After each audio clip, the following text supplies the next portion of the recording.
What's going on, guys? Today I wanted to do a video comparing the Mako V4 and the BBFirefly. And the reason I'm doing this is I'm getting a lot of questions about which do I prefer and what do I think is better for the price. I kind of have a lot of thoughts on that, so I'm just going to cover some of that stuff in the video here right now. I don't know if you watched my previous ones where I kind of talk about these gills being maybe like a cheese grater. You could like grate cheese with it, and hopefully I don't grate my hand. Well, I kind of just did.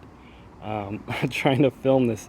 If you can see, I actually got snagged in here, which sucks. It did actually cut me open, which was kind of crazy. But besides that point, I want to start off this video talking about the price difference first, and then my thoughts on should you get a Mako V4 or should you get the Firefly. The Mako V4, the non-inked, is $100, and the inked is $115 US. Whereas the Firefly, it's going to be $155 for the one with the bottle opener. You don't get to choose the colors for the handles, which is fine. I don't really care too much about that. But the Talon version, which is going to let you do the two different color handles for the bite and the safe handle, is going to run you about $170. So there is a big price difference. And I want to first start off by saying, in terms of quality, I would say the Firefly is better constructed. Overall, it feels a lot more sturdy. The tolerances feel tighter, and I have to say, I've had this for a couple months now, and one big thing for me would be it feels like the same flipping experience since day one and now, which has been really, really awesome.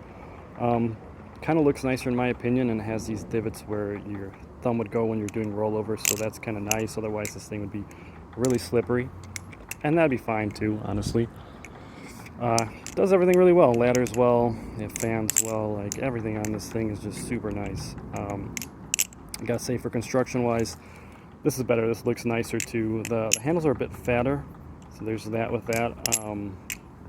But I don't think that's like a negative or anything. It gives a much different flipping experience.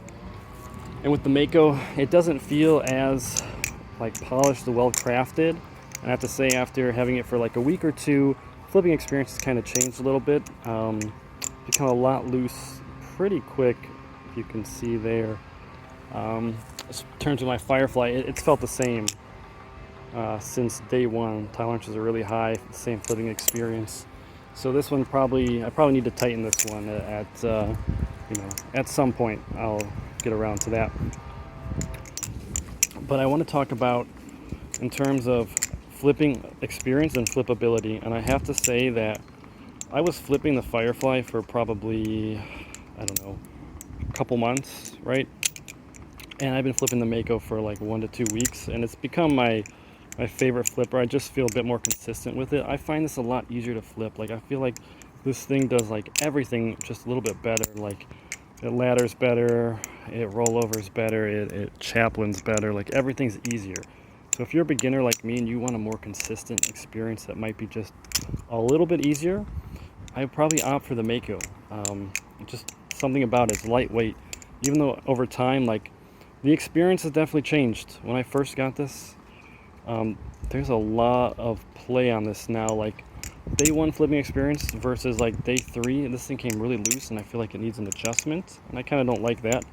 Whereas on my Firefly, this thing's been flipping the same since day one. This literally feels the same. And what's weird is, even though I've had a lot more practice with this, I don't feel I'm as skilled with this as I am with the Mako V4. So if you're a beginner like me and you want something that you can get good with fast, and kind of gain XP with, and flip better consistently, which might be nice if you're trying to flip for people or do videos, then I would opt for the Mako. That would be my choice. If I were to go back and I could only buy one of these, being a beginner, I'd want to get the Mako V4 because I just flip it so much better. Like, everything is just, I don't know, it's just a lot easier. That's all I have to say about that. As more advanced users, you might want this because it's a different flipping experience, and it's sturdier, it's more well constructed, it looks nicer, and it's going to flip the same for you more consistently. And you can probably I'm sure there's a lot of people out there that can make this thing look way better than I can and flip it way better, but that might be just an experience thing, or they're just a lot better. So those are my thoughts on it. I hope this helps someone decide on which one to buy, because I know I got a lot of questions on it. Still crazy that I was able to cut my hand on these gills. That was kind of nuts. The dangers of flipping a trainer, I guess. In 2021, the gills have appeared as an enemy here, but I don't think that's something that's going to happen a lot. It's kind of crazy that I have all this blood on me now. Gotta clean this off here. But if you guys have any questions or any thoughts about this, I'd love to hear what you guys have to say. And I'm kind of looking for some new tricks to do. I think someone mentioned that I don't know a lot of tricks, and yeah, it's true, I don't. I'm still working on a lot of stuff, and God, today I feel like I'm not flipping too well, but you know, gotta push through it, right?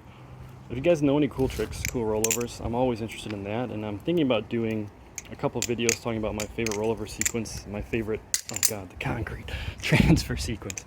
I'm gonna end the video here, guys. Thanks for watching. Peace.